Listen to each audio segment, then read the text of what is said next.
Hey, it's Pastor Dan from Dexter Gospel Church. Thanks for watching our next Proverbs Practical.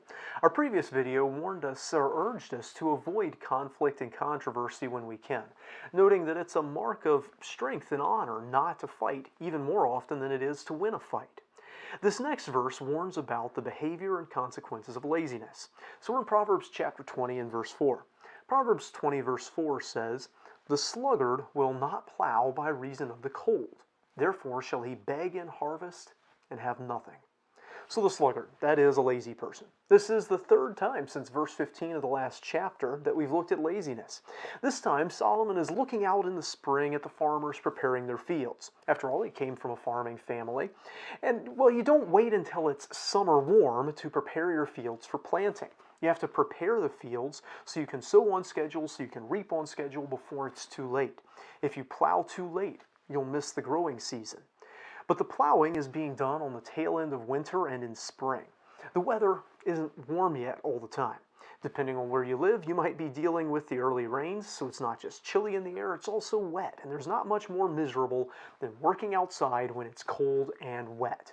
So the sluggard, he's at his farmhouse and he looks outside and he shivers at the chill in the air, and maybe he looks at the clouds in the sky and he decides he's going to wait on the plowing until it warms up a little bit more.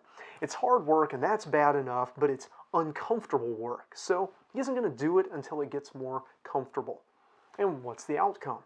When harvest comes around, and those guys who blew into their hands to keep feeling in their hands as they gripped their plow handles, who shivered their way back into houses in damp clothes, chilled to the bone from being in the wind, well, those guys are reaping in a bumper crop because they got the planting done at the right time, they got the harvest in as it should be, but this sluggard won't have anything. He got his crop in too late because he waited until it was comfortable to plow. And now he's missed his window of opportunity. He won't have anything this year. He's going to be reduced to begging for others for help, not because of some disaster that happened or because of some streak of bad luck, but just because he wasn't willing to be uncomfortable to do what needed to be done.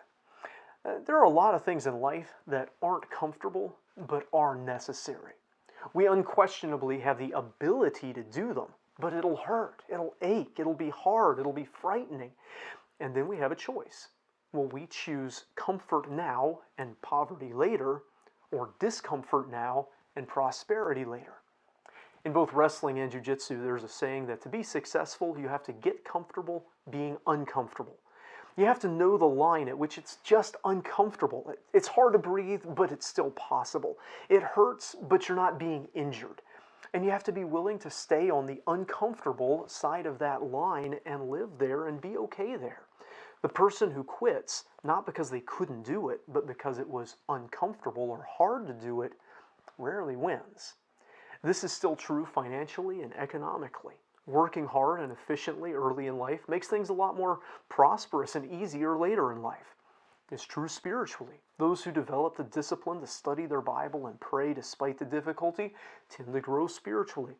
It's very true in relationships, whether they be with friends, spouses, or even siblings. There are often hard conversations, hard confessions, hard decisions that need to be made. And we look at them and we know it's going to be awful cold if we do that, if we bring that up, if we talk about this. We know it needs to be done, but we're unwilling to accept the discomfort of it. And so when the relationship should be mature and fruitful, a true pleasure and blessing and profit to all, we're impoverished relationally because we didn't want to bite the bullet and have the hard conversation or make the apology or do the work of changing. So if we're going to have success in life across the boards, we need to be comfortable with being uncomfortable. We need to be able to go out and plow in the cold. Now, sure, don't freeze to death. You know the difference between discomfort and danger. You can't plow the ground if it's frozen anyway. But just because it's hard doesn't mean you shouldn't do it. Just because it's uncomfortable doesn't mean we shouldn't do it. God didn't put us here to be comfortable. He put us here to be victorious. And comfort is often the enemy of victory. Those who choose the path of ease rarely end at the place of prosperity, whether it be financially, relationally, or spiritually. I hope this video is a help to you. If so, give it a like and subscribe to our channel for more content like it. We would still love to hear from you in the comments, especially if you've got questions about the Bible or something you'd like us to pray for. And we'd love to see you in person here at Dexter Gospel Church. Until next time, I hope you stay well and work hard.